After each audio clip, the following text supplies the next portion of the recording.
بسم اللہ الرحمن الرحیم یا ایہا الناس اعبدوا ربکم الذی خلقکم والذین من قبلکم لعلکم تتقون الذي جعل لكم الأرض فراشا والسماء بناء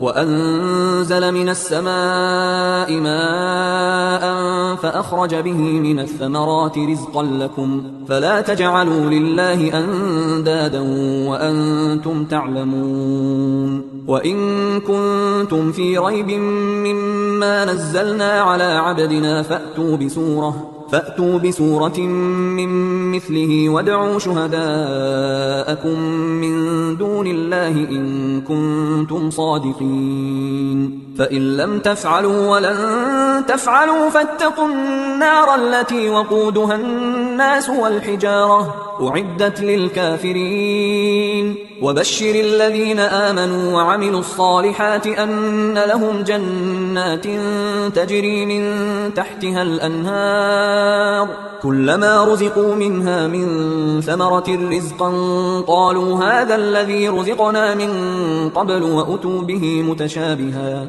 ولهم فيها أزواج مطهرة وهم فيها خالدون ان اللہ لا يستحيي ان يضرب مثلا ما بعوضة فما فوقها فأما الذين آمنوا فيعلمون أنه الحق من ربهم وأما الذين كفروا فيقولون ماذا أراد الله بهذا مثلا يضل به كثيرا ويهدي به كثيرا وما يضل به إلا الفاسقين الذين ينقضون عهد الله من بعد ميثاقه ويقطعون ما أمر الله به أن يوصل ويفسدون في الأرض أولئك هم الخاسرون كيف تكفرون بالله وكنتم أمواتا فأحياكم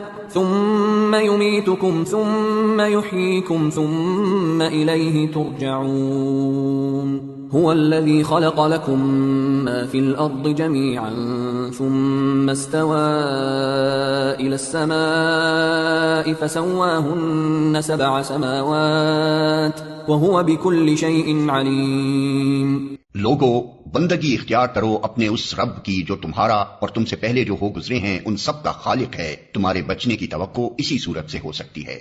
وہی تو ہے جس نے تمہارے لیے زمین کا فرش بچھایا، آسمان کی چھت بنائی، اوپر سے پانی برسایا اور اس کے ذریعے سے ہر طرح کی پیداوار نکال کر تمہارے لیے رزق وہاں پہنچایا. بس جب تم یہ جانتے ہو تو دوسروں کو اللہ کے مد مقابل نہ ٹھہراؤ. اور اگر تمہیں اس امر میں شک ہے کہ یہ کتاب جو ہم نے اپنے بندے پر اتاری ہے یہ ہماری ہے یا نہیں، تو اس کے مانند ایک ہی صورت بنا لاؤ. اپنے سارے ہم نواؤں کو بلا لو، ایک اللہ کو چھوڑ کر باقی جس جس کی چاہو مدد لے لو. اگر تم سچے ہو تو یہ کام کر کے دکھاؤ. لیکن اگر تم نے ایسا نہ کیا اور یقیناً کبھی نہیں کر سکتے تو ڈرو اس آگ سے جس کا ایندھن بنیں گے انسان اور پتھر، جو مہیا کی گئی ہے منکرین حق کے لیے. اور اے پیغمبر، جو لوگ اس کتاب پر ایمان لے آئیں اور اس کے مطابق اپنے عمل درست کر لیں انہیں خوشخبری دے دو کہ ان کے لیے ایسے باغ ہیں جن کے نیچے نہریں بہتی ہوں گی. ان باغوں کے پھل صورت میں دنیا کے پھلوں سے ملتے جلتے ہوں گے. جب کوئی پھل انہیں کھانے کو دیا جائے گا تو وہ کہیں گے کہ ایسے ہی پھل اس سے پہلے دنیا میں ہم کو دیے جاتے تھے. ان کے لیے وہاں پاکیزہ بیویاں ہوں گی اور وہ وہاں ہمیشہ رہیں گے. ہاں، اللہ اس سے ہرگز نہیں شرماتا کہ مچھر یا اس سے بھی حقیر تر کسی چیز کی تمثیلیں دے. جو لوگ حق بات کو قبول کرنے والے ہیں وہ انہی تمثیلوں کو دیکھ کر جان لیتے ہیں کہ یہ حق ہے جو ان کے رب ہی کی طرف سے آیا ہے. اور جو ماننے والے نہیں ہیں وہ انہیں سن کر کہنے لگتے ہیں کہ ایسی تمثیلوں سے اللہ کو کیا سروکار. اس طرح اللہ ایک ہی بات سے بہتوں کو گمراہی میں مبتلا کر دیتا ہے اور بہتوں کو راہ راست دکھا دیتا ہے. اور گمراہی میں وہ انہی کو مبتلا کرتا ہے جو فاسق ہیں. اللہ کے عہد کو مضبوط باندھ لینے کے بعد توڑ دیتے ہیں. اللہ نے جسے جوڑنے کا حکم دیا ہے اسے کاٹتے ہیں اور زمین میں فساد برپا کرتے ہیں. حقیقت میں یہی لوگ نقصان اٹھانے والے ہیں. تم اللہ کے ساتھ کفر کا رویہ کیسے اختیار کرتے ہو؟ حالانکہ تم بے جان تھے، اس نے تم کو زندگی عطا کی، پھر وہی تمہاری جان سلب کرے گا، پھر وہی تمہیں دوبارہ زندگی عطا کرے گا، پھر اسی کی طرف تمہیں پلٹ کر جانا ہے.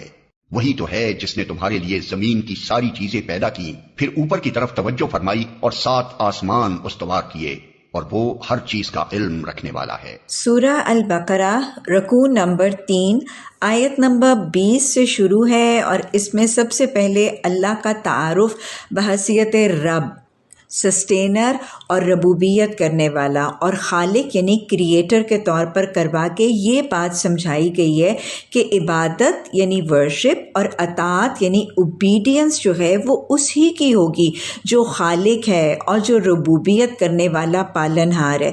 اور اگر ہم اس کو اپنی ڈے ٹو ڈے لائف کے ساتھ بھی دیکھیں تو یہ بالکل ریشنلی بات سمجھ میں آتی ہے کہ آپ دیکھیں کہ اگر ہم کوئی الیکٹرانک گیجٹ یا کوئی بھی ایک چیز الیکٹرانک کی مشین لاتے ہیں تو اس کو استعمال کرنے کا طریقہ ہم اسی مینوفیکچرر اور اسی کمپنی کے آپریٹنگ مینول سے سیکھتے ہیں نا، کسی اور کمپنی یا مینوفیکچرر کا آپریٹنگ مینول تو استعمال نہیں ہوتا۔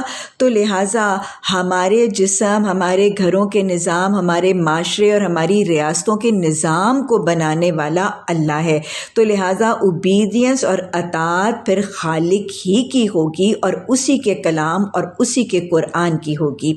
آیت نمبر 21 میں اللہ کی تخلیق، اس کی ربوبیت کی مثالیں دے کر شرک کی نفی کی گئی ہے، اور آیت نمبر 23 اور 24 میں قرآن کے حق ہونے کو ثابت کرنے کے لیے ایک چیلنج دیا گیا ہے۔ یہ چیلنج 3 دفعہ مکی صورتوں میں اور 1 دفعہ مدنی صورت میں آیا ہے، اور یہ چیلنج کیا ہے؟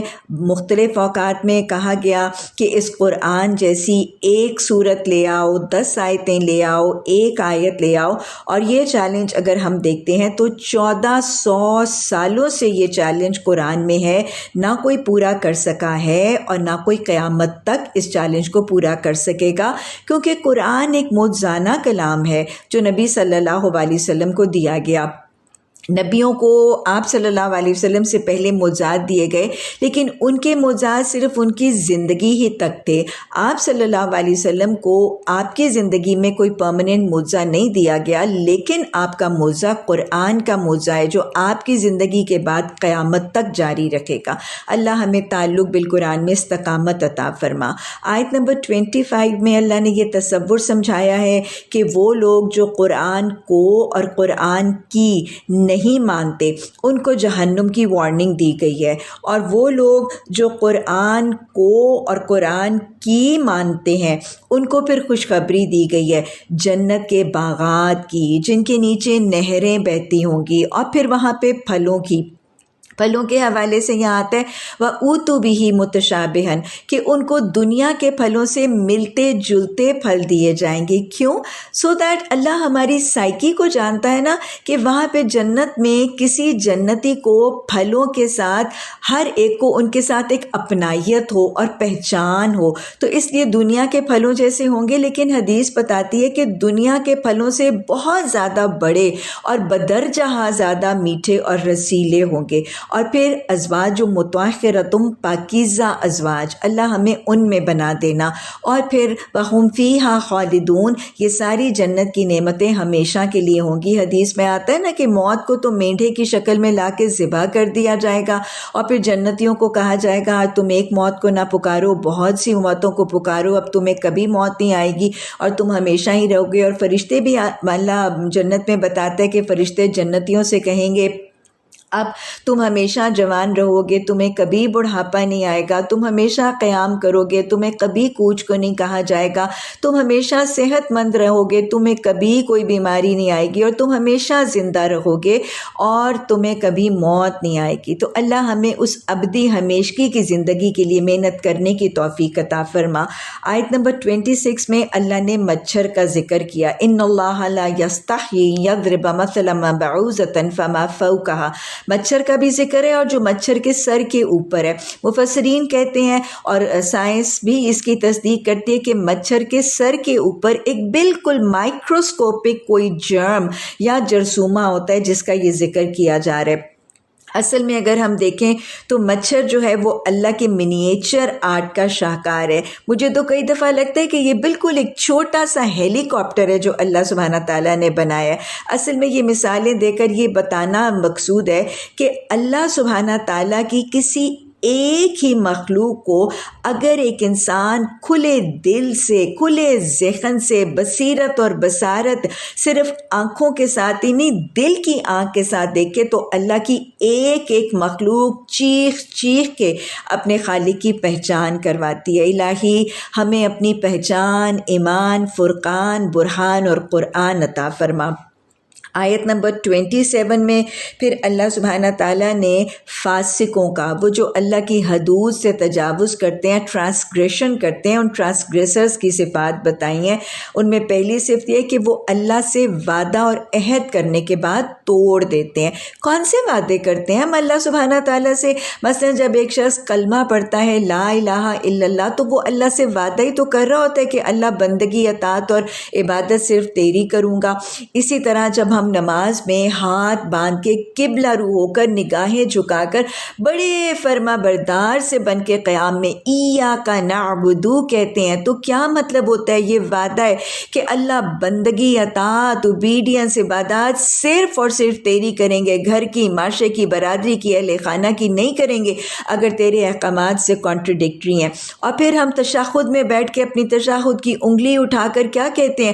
اشہد ان لا الہ الا اللہ. لٹل ڈو وی ریئلائز کہ یہ تو وعدے ہیں اللہ سے کہ ہم اعلانیہ وعدہ کر رہے ہوتے ہیں کہ اللہ ہمارے اخلاق، ہمارے معاملات، ہماری ڈیلنگز، ہمارا لباس، کاروبار، ہماری خوشیاں، غمیاں، شادیاں، بیاہ، وفاتیں، ولادتیں، یہ ساری باتیں ہماری یہ گواہی دیں گی کہ ہم قرآن کو پڑھتے ہیں، اس سے گائیڈنس دے کے ہم زندگی گزارتے ہیں اور ہماری زندگی تیرے دین کے احکامات کی گواہی کرے گی. تو یہ وعدے ہیں.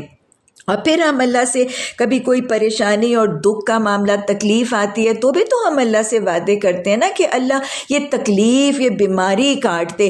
اب ہم 5 وقت کی نماز پڑھیں گے، اللہ میں تجھ سے وعدہ کرتی ہوں کہ میں اب کوئی چغلی غیبت نہیں کروں گی. تو یہ سب وعدے کرنے کے بعد توڑ دینا یہ فاسقوں اور ٹرانسگریسرز کی صفت ہے. اور اگلی صفت وہ کیا کرتے ہیں؟ ان چیزوں کو، ان رشتوں کو کاٹ دیتے ہیں جن کو اللہ نے جوڑنے کا حکم دیا. اللہ نے کس کو جوڑنے کا حکم دیا؟ رحم کے رشتوں کو، ماں کے پیٹ کے رشتے، وہ جس کے لیے کہا جاتا ہے نا کہ سب کچھ مل جاتا ہے، ماں کا پیٹ نہیں ملتا. تو رحم کے رشتوں کو اللہ نے جوڑنے کا حکم دیا. ریلیشنز آف کن اور خون کے رشتوں کو جوڑنے کا حکم دیا، ان کو وہ کاٹ دیتے ہیں. حدیث میں آتا ہے لا يدخل الجنت قاطع الرحم، قطع رحمی کرنے والا وہ جنت میں داخل نہیں ہوگا. صادق الامین نے اپنی سچی زبان سے کہا ہے حقیقتاً داخل نہیں ہوگا. وہ جو اپنے رحم کے رشتوں کو کاٹتا ہے، سویئر کرتا ہے ریلیشنز آف کن کو، یا اپنی کینچی کی طرح چلتی ہوئی زبان اور اپنی بڑی چلاک سرگرمیوں سے کسی دوسرے کے رحم کے رشتے کٹوا دیتا ہے. ایک خاتون ہے، عبادت گزار ہے، لیکن اپنے شوہر کو اس کے بھائی سے اس کا رشتہ کٹوا دیتی ہے. یا پھر یہ کہ ایک شوہر ہے، وہ بیوی کو حکم دے دیتا ہے بس میں نے کہہ دیا بہن سے نہیں ملو گی، بھائی کے گھر نہیں جاؤ گی. یہ رحم کے رشتوں کو کاٹنے کا طریقہ ہے. آپ صلی اللہ علیہ وسلم نے فرمایا، حدیث قدسی میں آتا ہے کہ اللہ نے جب رحم مادر کو تخلیق کر کے اپنے ہاتھ میں لیا تھا تو فرمایا تھا فمن وصلک وصلتہ ومن قطعک قطعتہ، رحم جو تجھے جوڑے گا میں اسے جوڑوں گا اور جو تجھے کاٹے گا میں اسے کاٹ دوں گا. تو گویا یہ ہے قطع رحمی کرنا. اللہ کاٹنے پہ آئے تو سانسوں کی ڈور کاٹ دے، دلوں کی دھڑکن کاٹ دے. جوڑنے پہ آئے تو ہدایت کے ساتھ یا رزق کے ذریعوں کے ساتھ جوڑ دے. آپ صلی اللہ علیہ وسلم نے فرمایا کہ مجھے حکم ہے کہ جو مجھ سے کٹے میں اس سے جڑوں، جو مجھ پر ظلم کرے میں اسے معاف کروں اور جو مجھے نہ دے میں اسے دوں. ایک شخص نے پوچھا میرے کچھ رشتہ دار ہیں، میں ان سے جڑتا ہوں وہ مجھ سے کٹتے ہیں، میں انہیں معاف کرتا ہوں وہ مجھ پر زیادتی کرتے ہیں، میں درگزر کرتا ہوں وہ مجھ پر ظلم کرتے ہیں، میں کیا کروں؟ آپ نے فرمایا جو تو کر رہے وہ تو کرتا رہے، تیرا ایسا کرنا ان کے منہ میں خاک ڈالنا ہے. جنت میں جانے والے اعمال بتائے گئے، بھوکوں کو کھلاؤ، رشتوں کو ملاؤ، سلام کو پھیلاؤ، نماز اس وقت پڑھو جب لوگ سو رہے ہیں، تم جنت میں داخل ہو جاؤ گے. مومن کے لیے جائز ہی نہیں کہ 3 دن 3 رات سے زیادہ کسی کو ناراض رکھے. 1 سال سے زیادہ ناراض رکھا تو گویا قتل کر دیا. اور جو چاہتا ہے اس کے عمر اور مال میں برکت ہو، اسے چاہیے کہ وہ صلہ رحمی کرے. اور جس نے جھگڑے اور لڑائی کو ختم کرنے میں پہل کی، اس نے جنت میں اپنا محل بنا لیا۔ یہ صفات اللہ نے بتائی ہیں فاسقوں کی اور ان کا انجام بتایا، اولئک هم الخاسرون، یہ دنیا اور آخرت میں خسارہ پانے والے ہیں۔ اور پھر اللہ نے تعارف کروایا کہ اس نے کیسے 7 دنوں میں زمین اور آسمان بنائے اور پھر اپنے عرش پر اس کائنات کی نگرانی، سپرویژن اور مینٹیننس کے لیے مستوی ہوا۔ انسانوں کو اس نے 2 دفعہ زندگی اور 2 دفعہ موت دی، یہ تصور آگے بتاؤں گی، لیکن اصل مقصد سمجھانا یہ ہے کہ اللہ مختار کل ہے۔ تم نہ اپنی مرضی سے دنیا میں آتے ہو، نہ اپنی مرضی سے جاتے ہو، نہ زندگی موت کوئی اختیار نہیں ہے۔ تو وہ جو چھوٹا سا اختیار عمل اپنی زندگی میں ہے، اس سے بھی دستبردار ہو جاؤ۔ یاد رکھیے گا، یہی اصل میں مسلم ہے۔ مسلم وہی ہوتا ہے جو اپنے اختیار عمل اور اپنے رائٹ آف ایکشن سے دستبردار اور سرنڈر ہو جاتا ہے۔ یہی مسلم ہے نا جو سرنڈر کر کے اپنی ڈور اپنے رب کو پکڑاتا ہے، اپنی باگیں اپنے رب کو تھماتا ہے۔ اللہ دائیں کھینچے گا تو دائیں جاؤں گا، بائیں کھینچے گا تو بائیں جاؤں گا، ڈھیل دے گا تو اڑوں گا۔ یہی ایمان ہے اور یہی اسلام ہے۔ اللہ سبحانہ تعالیٰ خاتمہ بالایمان فرمانا، کفر سے، فسق سے، نفاق سے بچانا اور اللہ ایمان کی ثابت قدمی عطا فرمانا۔